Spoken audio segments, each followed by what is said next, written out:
लगभग पिछले हफ्ते में जैसे पूरे देश में डबल हुए, बॉम्बे में और दिल्ली में, क्योंकि टेस्टिंग बहुत ज़्यादा होती है तो हमारे यहाँ टेस्टिंग ज़्यादा है तो ज़्यादा केस आ रहे हैं, तो मुझे लगता है सारी जगह ही बढ़ रहे हैं। सर, जो टेस्टिंग और ट्रीटमेंट और जो एक तरह से आइसोलेट करने की आप लोगों की दूसरी कोरोना लहर के दौरान रणनीति रही थी, उस पर किस तरह से काम कर रहे हैं? अभी भी चल रहा है, जो भी पॉजिटिव मिलता है उसके सारे कॉन्टैक्ट्स को ढूंढा जाता है, उनको आइसोलेट किया जाता है। वो बिल्कुल टेस्टिंग, ट्रीटमेंट और ट्रेसिंग सारा काम कर रहा है। सर, क्योंकि आपने एक्सपर्ट से भी बात की होगी, यही सवाल है कि क्या ये मान के चले कि तीसरी लहर की शुरुआत है और आलम जो फरवरी तक एक्सपर्ट बता रहे थे पीक पर रहेगा स्थिति? देखिए, पूरी दुनिया में ही है आज का। अगर देखें, फ्रांस के अंदर 2 लाख से ज़्यादा केस आए हैं, अमेरिका में 5 लाख के करीब केस आए हैं, जबकि हिस्टोरिकली कभी इतने केस अमेरिका में नहीं आए। तो 15 लाख से ज़्यादा केस पूरे दुनिया में एक दिन में आए हैं, तो इस हिस्टोरिकली से ज़्यादा केस कभी नहीं अभी आए। तक जो दिखता तो मतलब ऐसा लगता है कि नंबर्स तो काफ़ी बढ़ रहा है, पर दूसरी चीज़ भी साथ साथ संतोष की बात यह है कि इसकी जो बीमारी है बहुत सीवियर नहीं है। जैसे सबसे ज़्यादा पहले तो ये साउथ अफ्रीका से फैला था, तो साउथ अफ्रीका के अंदर केसेस बहुत ज़्यादा थे, सीवियरिटी बहुत कम थी। सर, कल जो दिखा 86% की एक दिन में बढ़ोतरी थी, अभी तक ये किसी भी दिन में दिखा नहीं था दूसरी कोरोना लहर में। तो ये माना जाए कि तीसरी लहर आ चुकी है दिल्ली में? देखिए, मैंने पहले बताया ना, ये जो इन्फेक्शन है ओमिक्रॉन है, बहुत तेज़ी से फैलता है, पहले वाले के मुकाबले इसकी फैलने की दर बहुत ज़्यादा है।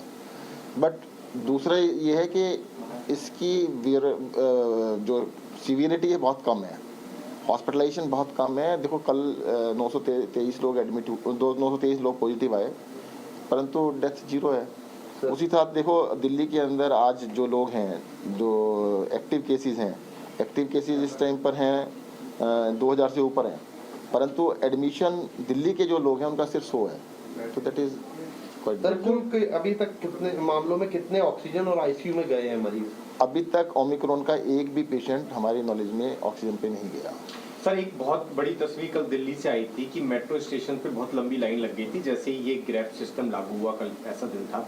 तो क्या उस पर भी सरकार की नजर है कि हाँ, बिल्कुल, की दिक्कतें आती हैं? बिल्कुल नज़र है, और कहते हैं, देखो, फर्स्ट डे था, बहुत सारे लोगों को शायद पता भी नहीं होगा, ये सेटल भी होगा और साथ साथ इसके ऊपर पूरा ध्यान रखा जाएगा। सर, जो बसेस एक्स्ट्रा चलाई गई थी पॉल्यूशन को देखते हुए, लोगों की डिमांड ये है कि उन बसेस को कंटिन्यू किया जाए ताकि लोगों को कम से कम राहत मिल सके। चार्टेड बसेस चलाई गई थी क्योंकि लगातार जो कैपेसिटी जो है वो घटी है मेट्रो में भी और बसों में भी। बिल्कुल इसके ऊपर ध्यान करते हैं। सर, जो ऑक्सीजन बेड्स हैं, जो दिल्ली कोरोना बता रहा है, कल ये 280 के लगभग था, 310 हो चुका है। तो ऑक्सीजन बेड्स पे जो मरीज हैं उनकी संख्या? नहीं, देखो, ऐसा होता है, मैं आपको क्लियर कर देता हूँ। दिल्ली में जितने भी बेड हैं लगभग सारे ऑक्सीजन बेड हैं।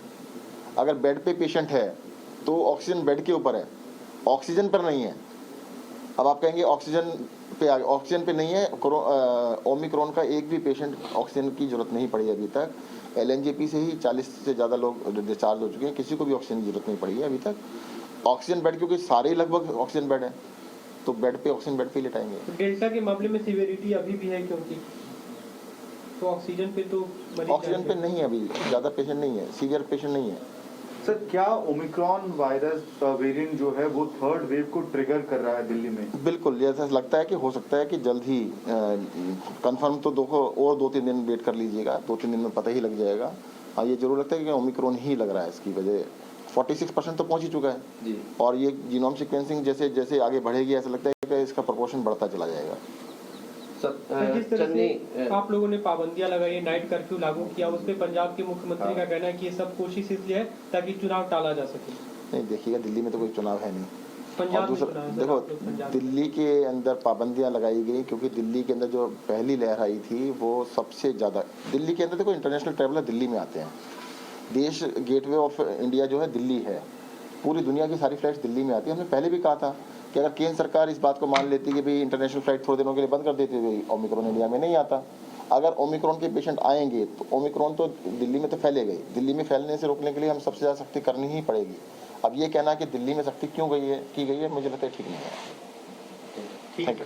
Thank you sir. लेकिन ये थे दिल्ली के स्वास्थ्य मंत्री जो कि इस समय दिल्ली की ताज़ा कोविड की स्थिति पर जानकारी दे रहे थे। उनके मुताबिक फिलहाल ओमाइक्रॉन वेरिएंट, जैसा कि लगातार एक्सपर्ट्स भी कह रहे हैं, बहुत ज़्यादा सिवियर नहीं है, हालांकि बहुत तेज़ी से फैल रहा है, मगर अभी भी जो हॉस्पिटल में भर्ती होने वाले पेशेंट्स की संख्या है वो राजधानी दिल्ली में काफ़ी कम है। और साथ ही साथ एक और बड़ी बात जो उन्होंने कही है वो ये है कि अभी तक कोई भी ओमाइक्रॉन पेशेंट राजधानी दिल्ली में ऑक्सीजन सपोर्ट पर नहीं है। साथ ही साथ उन्होंने इस बात को लेकर भी कहा है कि लगातार जो कर्व्स बढ़ाए जा रहे हैं, जो पाबंदियां बढ़ाई जा रही हैं, वो दरअसल कोविड के प्रसार को रोकने के लिए है और लोगों की भलाई के लिए है।